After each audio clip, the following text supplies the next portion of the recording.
here in Stratford, Connecticut, and we are live with, of course, WPIG 1651. It's nice to see everybody here with us enjoying this great weather we're having here. 11:35 a.m. Eastern Standard Time, getting us ready here for the group think, which starts in about 3 hours and 55 minutes. Today's theme is going to be emergencies, and you might know why emergencies is the theme today. We're going to see a lot of emergencies from the past, and of course, a lot of great songs, bits, and commercials for you.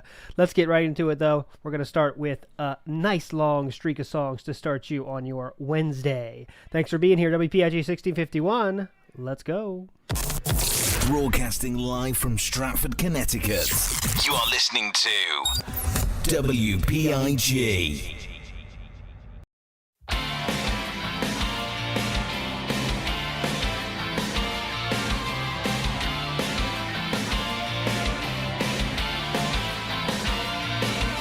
I'm sorry, Linda. I will fight the 10-year plan. You believe me, didn't ya? Essentially a 10-year plan. Don't tell Dad, he won't understand.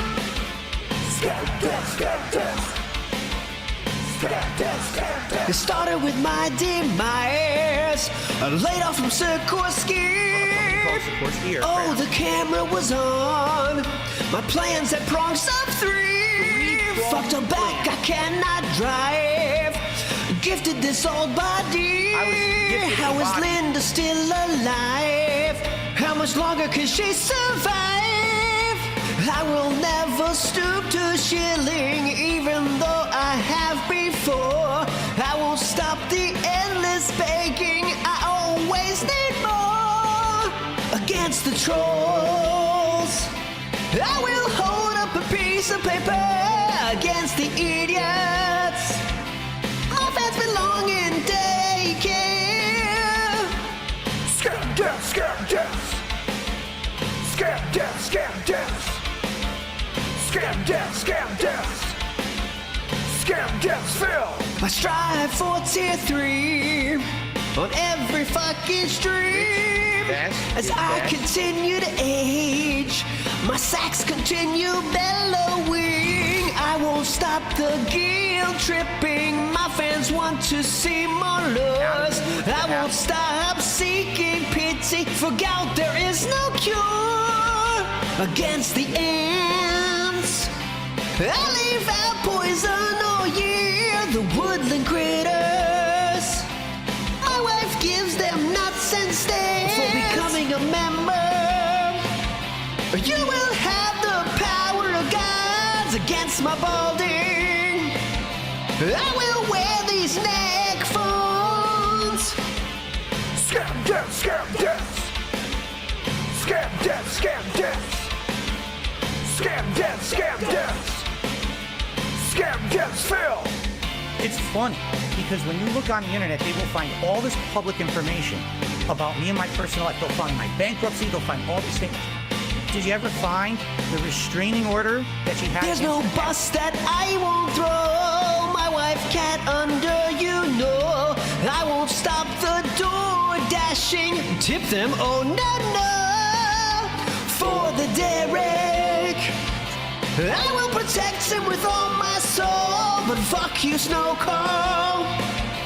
You always just try to derail. I'm sorry, Linda. And don't you dare forget, I didn't kill T, yeah!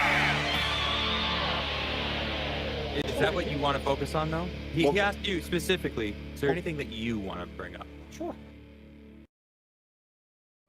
Like exploding in the stream chat. People who, they pretend like they support me, they pretend like they're positive, and they're not. They're shitheads.